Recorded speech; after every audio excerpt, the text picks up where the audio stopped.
ዲያባጭ እንግዲህ ኦዲየረተና ይራ ሃያና ታይሻው ሲገትዲ ባና እንተናኑ ማራይዲ ማንካይዲ ባና ጊፋታ ሲቃረብ ሁሉም ሰው የሥራ ጫና ይበዛበታል። ይህም ከዓመቱ ሙሉ ድካም ጋር እንዳይደመር ደግሞ በተለይም ወጣቶች ለእረፍት ቀናቸው ሲሉ እንጨት ፈለጣና ሳር አጨዳን አስቀድመው በህብረት ያከናውናሉ።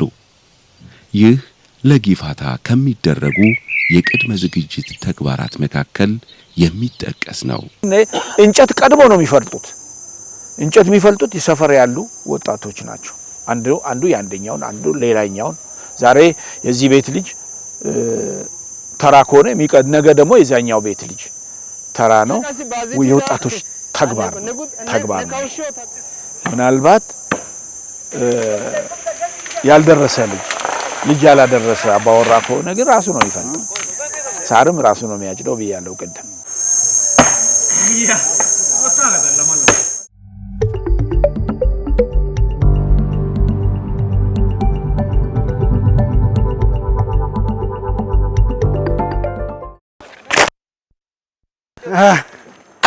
አያ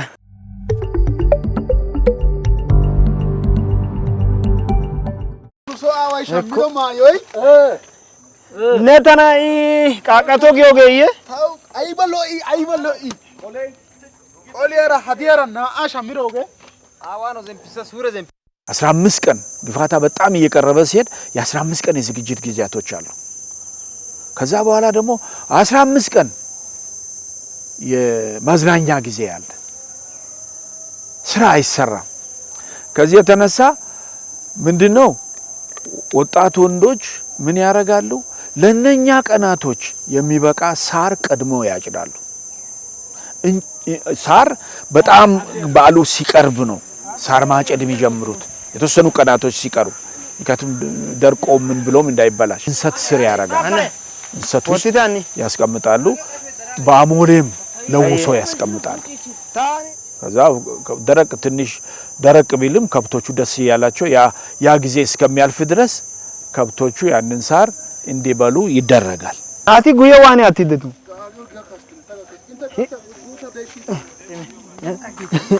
አይቤ ሃድ ያገዲ ታይ ጊደና ሀጋቤ ታና አመነቲኪ ጊፋታ እየተቃረበ ሲመጣ ሁሉም በየደረጃው የየራሱን ተግባር ይወጣል። ታዲያ የሴቶች ሚና ግን ከፍ ይላል። የሴቶቹን ሚና ከፍ የሚያደርገው ደግሞ ለበዓሉ የሚዘጋጀው መጠጥና ምግብ ነው። ብቅሉ ከዚህኛ ከግፋታው ሊደርስ አካባቢ ከመድረሱ አስቀድሞ ከአንድ ወር በፊት ብቅል ይዘጋጃል። ብቅሉ የበቀለውን ገብስና በቆሎ ቀላቅለው ያበቀሉትን ብቅል ምንድነው ተያይዞ ያለውን እንዲደርቅ ያደርጋሉ። ይደርቃል፣ ይፈጫል። የተፈጨውንና ያንን የተከካውን በቆሎ ታሽቶ ትንሽ ኩፍ እስኪል ይቀመጣል። ከዛ በኋላ ኮሰት ተበሸ ተብሎ እንኩረ የሚነኮርበት ትልቅ ምጣድ አለ። በትልቁ ምጣድ ይነኮራል። በቃ ወዲያው ያገላበጡ ቶሎ የሆነ ነጭ ነው። ቦርደ በባህሪው የሚያምር ከለር ነው ያለው። ጠቆር እንዳር ተደርጎ እስኪበስል ድረስ ያገላብጣሉ፣ ያነኩራሉ።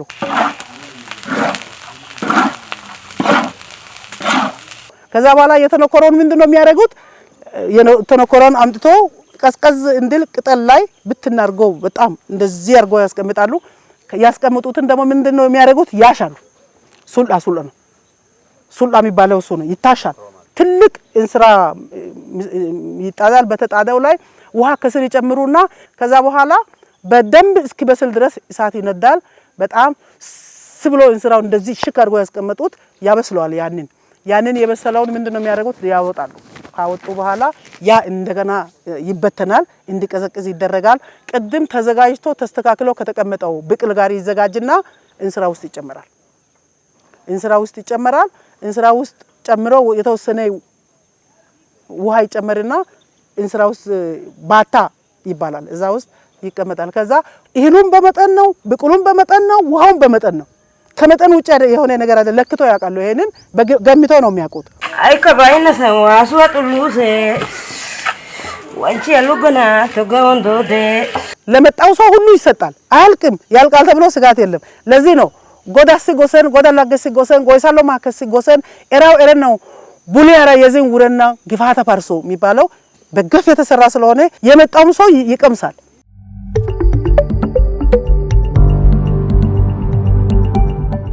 ለዛሬ ለቅዳሜ ለእሁድ ለሰኞ ተብሎ ነው እንዳይበላሽ በደረጃ የተዘጋጀ ያለው። ምክንያቱም ያለ ደረጃ ከሆነ ይቆመጥጣል። ስለዚህ በዛ መልክ የተዘጋጀው የመጣው ሁሉ ይጠጣል፣ የመጣው ሁሉ ይበላል። ጥጋብ ነው።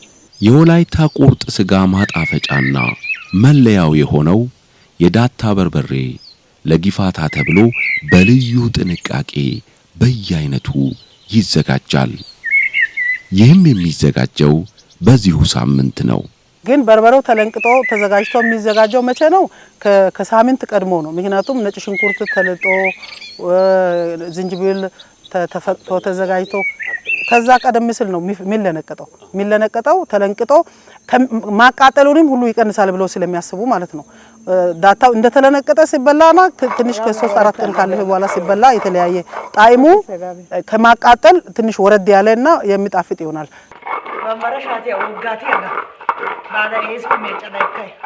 እንደ ወላይታ ግን አጠቃላይ ዳታ ስንጠቀም ያለ ቅቤ አንጠቀምም። ጾም ካልሆነ በቀር አንጠቀምም። ያንን ትኩስ እንዲሆን በ3 ሳው ሻቲያ የሚባል አለ ተሰይሞ ያለ ለግፋታ ቀን ሳው ሻቲያ ተብሎ የሚቀመጥ አለ። ስለዚህ 3 ቦታ ይቀመጣል።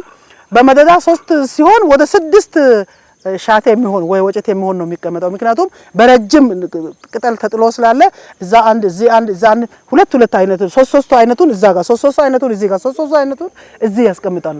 አሁን በወላይታ ባህል ያ ዳታ ሳው በርበሬ የሚባለው ዳታ ስታይ ቅቤው ነው ማለት ቁርጥ ነው ትዝ የሚል አኔ ሃሺ ቀኔ ጋር አያኒራ ወቂዲና አይከረን ዲጎቲጎስ። ሌላኛው ደግሞ ቆሬ ብርሽታና ባጭራ የተሰኘው ባህላዊ ምግቦች ከእርድ ቀን ቀደም ብለው የሚዘጋጁበት አውድ ነው። እነዚህ ምግቦች የሚዘጋጁበት ዋና ዓላማ ደግሞ ለበዓል ቅባታማው ምግብ ስለሚበዛ አንጀትን ለማለስለስና ለማራስ በሚል ነው። ይህም የጊፋታ ድንቅ ወግ ነው። ቆሬ ብርሽታ የተባለው ብዙ ቅቤ እየተጨመረ ስለሚሰራበት ሆድ እየለመደ እንዲሄድ እንዳያስቀምጥ የሆነ ነገር እንዳይፈጠር ነው ቆሬ ብርሽታ የተባለው። ፒጫታ ቦዬ እነዚህ ዝንጉርጉርና ነጣ ያሉ የቦዬ ከለር አለ። ካቲሲያ በሚባለው ይሰባበራል። ካቲሲያ የሚባለው ብዙን ጊዜ ለቦይና ለሚባለው ጫጤ ከናስ የሚጠቀሙበት ነው። ግን ይሄኛውንም በዛ መልክ ነው የሚጠቀሙት።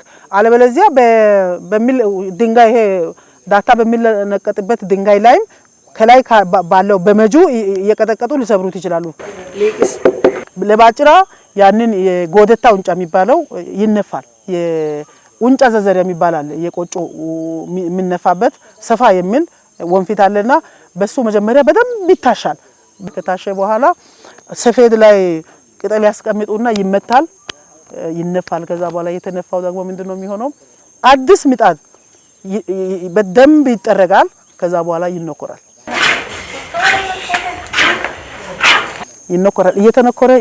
እየተነኮረ ይታሻል። በእጅ መብሰሉን ለማወቅ መብሰሉን በአፋቸው አይደለም የሚለኩት፣ በእጃቸው ነው። እንደዚህ ይታሻል። ከዛ እየታሸ ጥቅልል ሲል እንደዚህ ይታሻል። ሲታሽ ቆጮው ይጠቀለላል።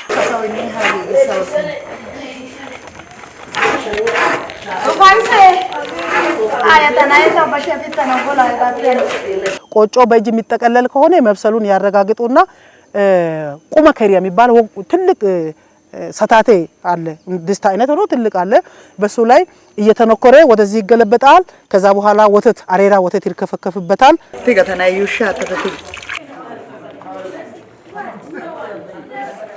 የወላይታ ሕዝብ ከአሮጌው ዓመት ወደ አዲሱ ዓመት የሚሸጋገርበት ዕለት ወይንም በወላይታዎች አቆጣጠር መሰረት አዲሱ ዓመት አንድ ተብሎ መቁጠር የሚጀመርበት ሾሃውቃ ይሰኛል።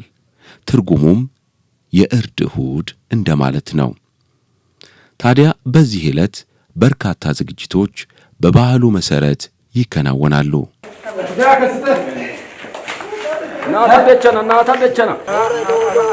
የሸዋ ኦጋ እለት አባት ወጣት ልጅ ወይም ልጁን ከልጆቹ አንዱን ዘንቢል ወይም ቅርጫት አስይዞ የስጋ መያዣ ቅርጫት አስይዞ አሪያዋ ቤት ወይም በሬው ያለበት ሰውዬ ቤት ይዞ ይሄዳል። ከዛ በኋላ ሁሉም ከተሰበሰቡ በኋላ በሬ ይታረዳል። በሬ ከተረደ ወይ ቆዳው ከተገፈፈ በኋላ በብልት እያረጉ መጀመሪያ የሚሰራው ስራ ምንድነው? ፊኛውን ማውጣት ነው። ፊኛውን ያወጡና ወጣቶች ፊኛውን ነፍተው እንደ ኳስ ይጫወታሉ። ይሄ የተለመደ ባህል ነው። አባቶች ቅርጫ ተከፋፍሎ እስኪያበቁ ድረስ ወጣት ልጆች ይጫወታሉ። ከዛ ውጪ እዛ ጋር የሚፈራ ሌላው ነገር ምንድነው? እዛ አሪያዋ ቤት ምንድነው የሚደረግ? እዛች እናት ያው ከጧት ጀምሮ የሚያስፈልገውን ነገር አብሮ ለረዱ ሰዎች ባህላዊ መጠጥ ማባያ በርበሬውንም ዳታ በርበሬውንም ቂጣውንም ቆጮውንም አቅርቦ ያንን እንግዳ ያው በጋራ ለማረድ የመጡ እንግዶችን ያስተናግዳሉ። ከስጋው ብልቶች የተለያዩ የስጋው ብልቶች ይቆረጡና እነኚህ አሞ አባላት በጋራ እዛው አሪያዋ ቤት ገብቶ ቆጮ ቂጣ የዛ ቤት እናት ታዘጋጅና ዳታ በርበሬ ይዘጋጃል። አብሮ ይበላሉ፣ ይቀምሳሉ። ይሄ የእነኚህ አባላት አንድነትን ለመግለጽ እና መጪው ዓመትም አይለየን ነው። እኛን አይለየን፣ ዓመቱን በሙሉ በሰላም ስለቆዩ በፍቅር ስለቆዩ የፍቅር መግለጫ ነው። እሱ በባህሉ ቃይደታ ተብሎ ይጠራል። ሌላው ተጨማሪ ነገር በዛን ቀን የሚደረገው እዛ ቦታ ላይ ከሚደረጉ ነገሮች አንዱ 2 ወር ሙሉ የዛን በሬ አዛባ ያነሱት የዛቁት የዛ ቤት እናት ናቸው። በሬውን ጠብቀዋል፣ 2 ወር ሙሉ ተንከባክበዋል ስለሚል ተብሎ ስለሚታመን የአሟ አባላት ቆሟ ከሶሶና ይባላል። ቆሟ ምን አርጎ ነው ቆሟ የሚሰጡት ወይም የሚያወጡት? ከየስጋው አይነት ተቆርጦ ተዘጋጅቶ የእናት ይህን በሬ የተንከባከቡ እናት ተብሎ የሚቀርብ ስጦታ አለ። አብሮ ከሚበሉት ከሚጠጡት በተለየ ሁኔታ ማለት ነው።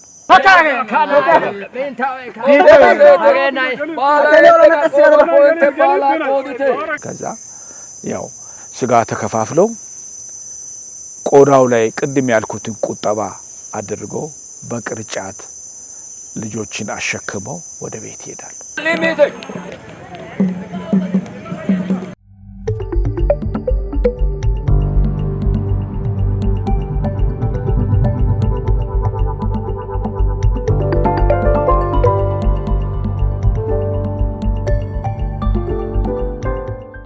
ቤት ሲሄዱ ያው እናቶች የሚያዘጋጁት ዝግጅቶች አሉ። ያው ቁጣውን ቆጮውንም እናቶች ቤት ቀድሞ ያዘጋጃሉ። በርበሬውንም ያዘጋጃሉ። በርበሬው ዳታ በርበሬም ይዘጋጃል።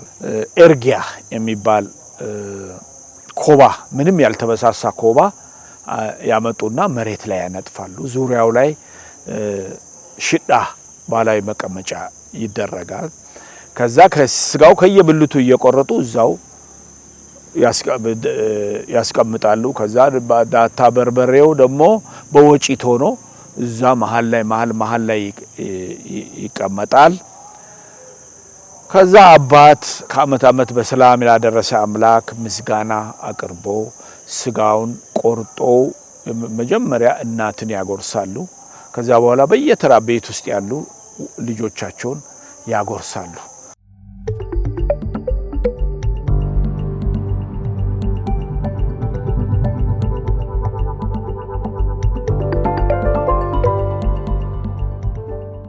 ይሄ ከተበላና መጠጥም ከተጠጣ በኋላ ወደ ማታ ደንገዝገዝ ሲል ጉሊያ ይቃጠላል። ቅድም ያልነው ነው። ጉሊያ ወደሚቃጠልበት ቦታ ሁሉም አባቶችም ወጣት ወንዶችም አብረው ይሄዳሉ ማለት ነው። የግድ ጨለምለም ማለት አለበት። ምክንያቱም የጉሊያው ዓላማ እዛ ጋር ነው ያለው። ጉሊያ ወጣቶች የሚያቆሙበትና የሚያቃጥሉበት ዓላማ እዛ ጋር ስለሆነ የግድ በብርሃን ሳይሆን ደንገዝገዝ ማለት አለበት። ጨለምለም ማለት አለበት። ከፍተኛ ብርሃን ይፈጠራል ጨለምለምም ስላለ። ስለዚህ ትርጉሙ አዲሱን ዓመት በብርሃን መቀበል ነው የሚል ትርጉም አለው። በተስፋ መቀበል ነው። ስለዚህ በጉሊያው ዙሪያ ወጣቶች አያያለከ እያሉ ትከሻ ለትከሻ ተቃቅፈው ይጨፍራሉ። ጊፋታ በዓል ሲመጣ ሴት ልጃገረዶች ከወትሮው ደምቀው የሚታዩበት ሌላኛው ባህል ደግሞ የእንሶስላ አፋፋቅ ስነ ስርዓት ነው። የእርዱ ቀን ማታ ነው ልጆቹ ለእንሶስላ ሰው ቤት የሚሄዱት። እንሶስላ ሲሄዱ የተጨቀጨቀውን ቆንጆ ያረጋችውን እንሶስላ ለሴቶቹ ትሰጣቸዋለች። ልጆቹ ይዘው እዛ ቤት ይሄዳሉ። የሚሄዱት አሁንም ትልቅ ቤት ነው የሚሄዱት። ትልቅ ቤት ይሄዱና እንሶስላ ከመታሰሩ በፊት ልጆቹ ይጫወታሉ፣ ይጨፍራሉ፣ ይበላሉ፣ ይጠጣሉ። እነዚያ ሰዎች ለልጆቹ የሚበላ ነገር ያቀርባሉ። ልጆቹ ይዘፍናሉ፣ ያሞካሻሉ፣ ያሞግሳሉ።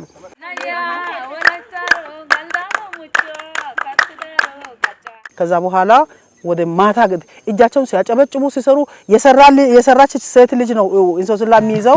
ያልሰራች አይዝም ስለሚባል ሲያጨበጭቡ እንሶስላ ይይዛል ብለው ስለሚያስቡ ጨፍረው ከዛ በኋላ እንሶስላ ይታሰራል። ሴቶች ናቸው። አሁንም ሴቷ ነች፣ የዛ ቤት እናት ናት ለነሱ የሚታስረው።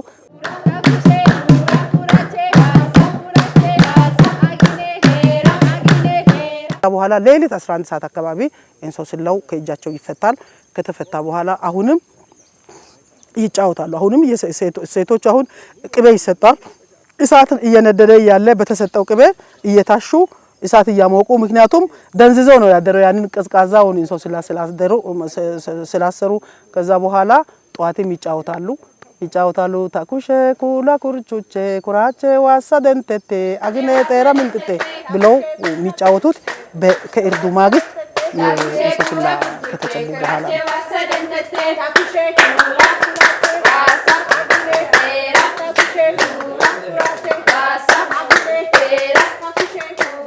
ዓመቱን ሙሉ ሲዘጋጁበት የነበረውን የጊፋታ በዓልን የተቀበሉ ሁሉ ጥሬ ስጋን ከባህላዊ መጠጡ ጋር አጣጥመው ከበሉ በኋላ አድረው በማግስቱና በሚቀጥሉት ቀናት በባህሉ መሰረት ቀሪውን ተግባር ያከናውናሉ።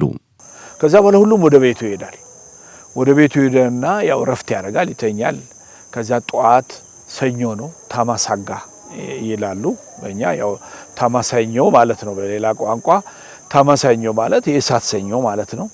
የእሳት ሰኞ ማለት እሳት የማይጫርበት ቀን ማለት ነው።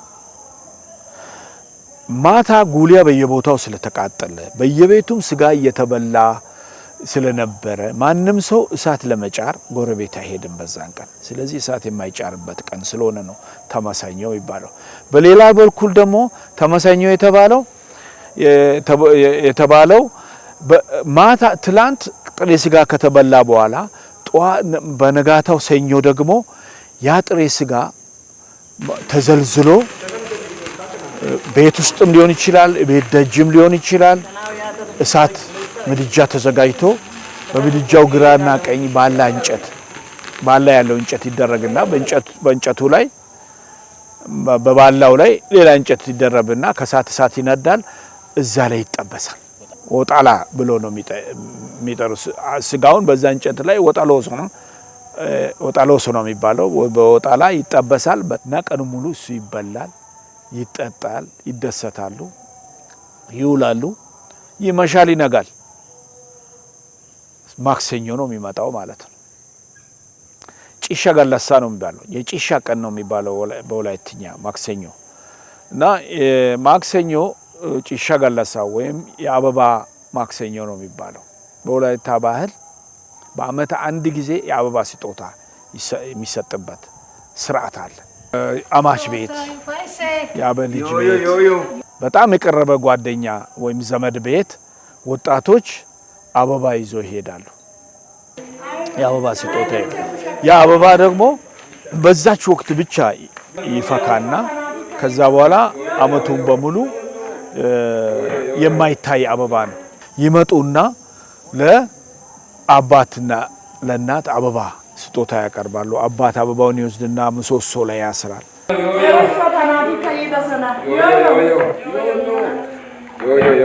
ጭሻ ማስቃኝ ነው የሚባለው። ከሴቶች አሁንም የሚጠበቀው ምንድነው? ለመጠየቅ ባዶ እጅ አይከድም። እዛ ቤት ለመሄድ መጠጥ አለ። አሁን ቦርደውን ብቻ አይደለም፣ ጠጅም ይወሰዳል፣ አረቀም ይወሰዳል። አበልጅ ቤት ሊሆን ይችላል። ጃላ ከታው ነኮ ሲጃላ ተብሎ ይሄዳል። እዛ በተከደበትም ልጆቹን እነሱ ከዚህ ለጭሻ ወደ ሌላ ቦታ በሚከደበት ጊዜ እነሱ ቤትም የሚመጣ አለ። ስለዚህ ያ ጭሻ ቀንም የሚመጣውንም መቀበል የሚሄደውንም መላክ አሁንም የሴቷ ስራ ነው።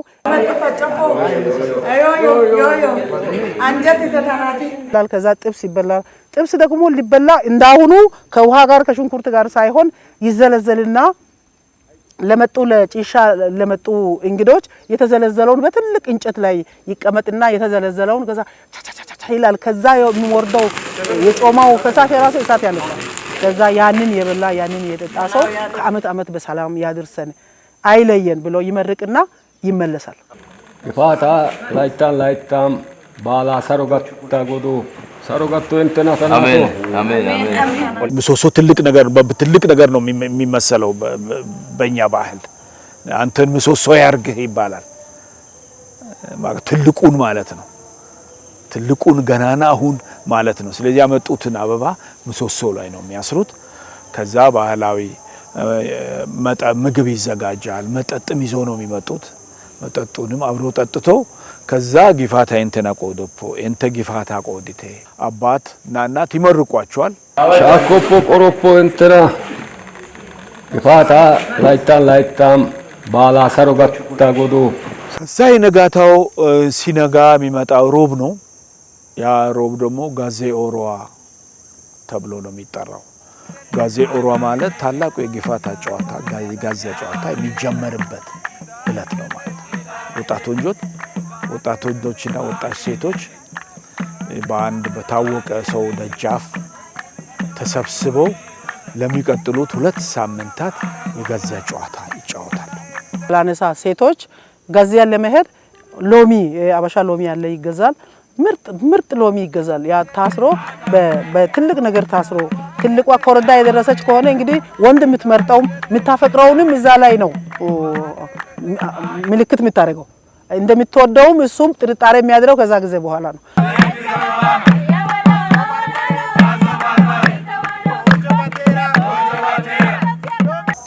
ሎሚ የተወረወረለት ወንድ ጋዜያ ጨዋታ ሲያልቅ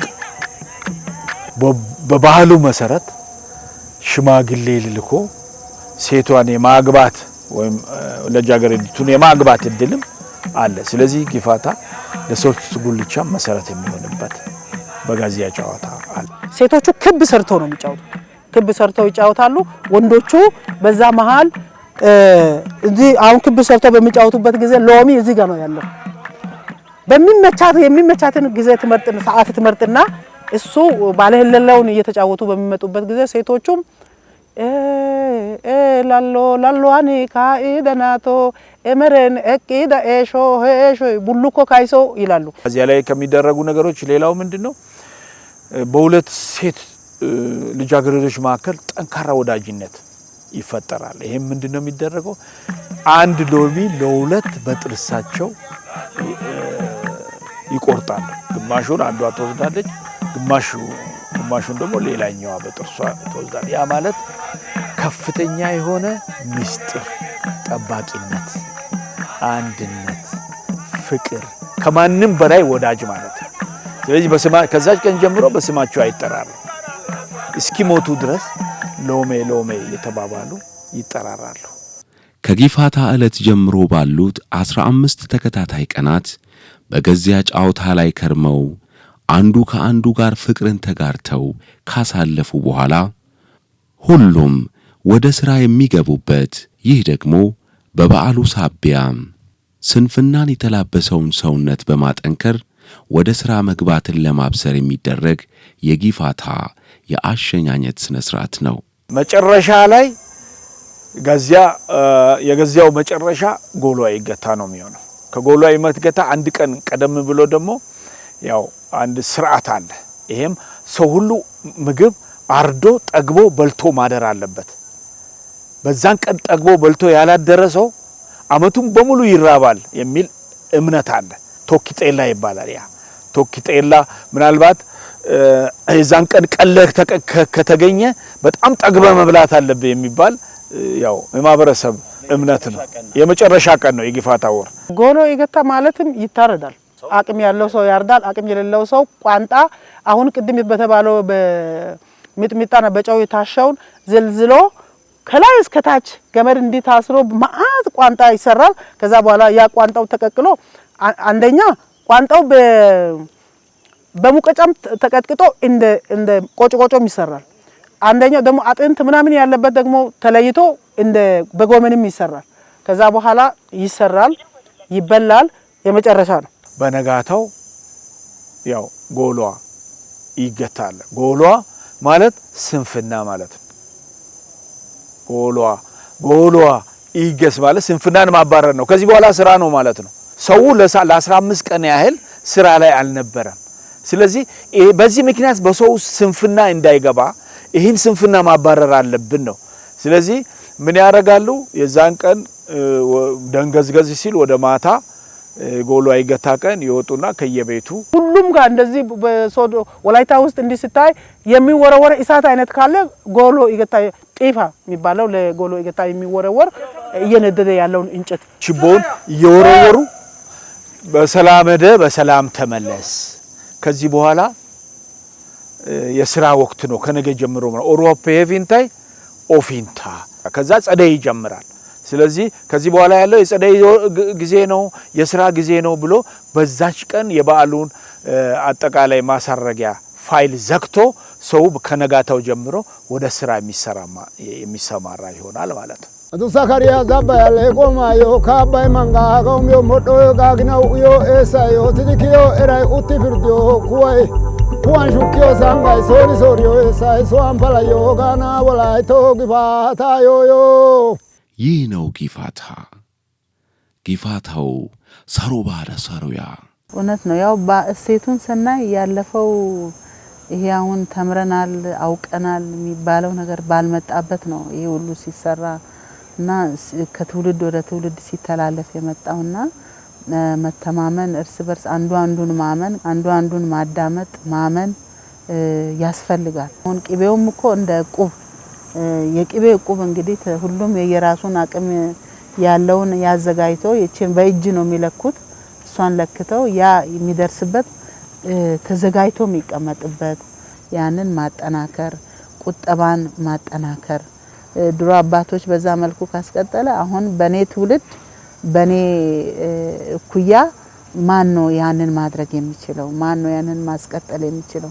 ቢጠናከር ፋይዳው ምንድነው የሚለው ቢለመድ መልካም ነው። እኔም ከደረሰ በኋላ ለአሟ ብዬ ባንዴ ያን ያህል ብር ከማወጣ አመቱን ሙሉ እየተዘጋጀው በመጣ ጥሩ ነውና ይሄ ሴቱ ሊጎለብት ሊጠናከር ይገባል። አሁንም አለ። ያንን ግን በደንብ አድርጎ ወጣቱ ይዞ ማስቀጠል መቻል አለበት የሚል ነው።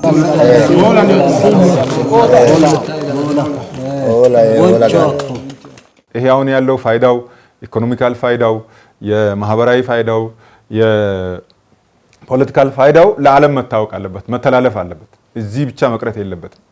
ስለዚህ የእርቅ በዓል ነው፣ የሰላም በዓል ነው፣ የአንድነት በዓል ነው፣ የበጎነት በዓል ነው። ስለዚህ ይሄን እሴት ወላይታ ለዘመናት ያቆየውን ይሄን እሴት ዓለም እንዲያውቀው ለማድረግ በጣም በተደራጀ መልክ በምሁራን የተደገፈ ጥናት የተደረገበትና ጥናቱ ወደ ዓለም አቀፍ ሄዶ ይሄን የሚመዘግብ ዩኔስኮ የሚባል ድርጅት ለመመዝገብ ጫፍ ያደረሰንበትና ይሄን ከወላይታ ለዓለም የምናስታውቀው ስራ ነው። ይሄ ስራ ኦሎሞስት ተጠናቋል።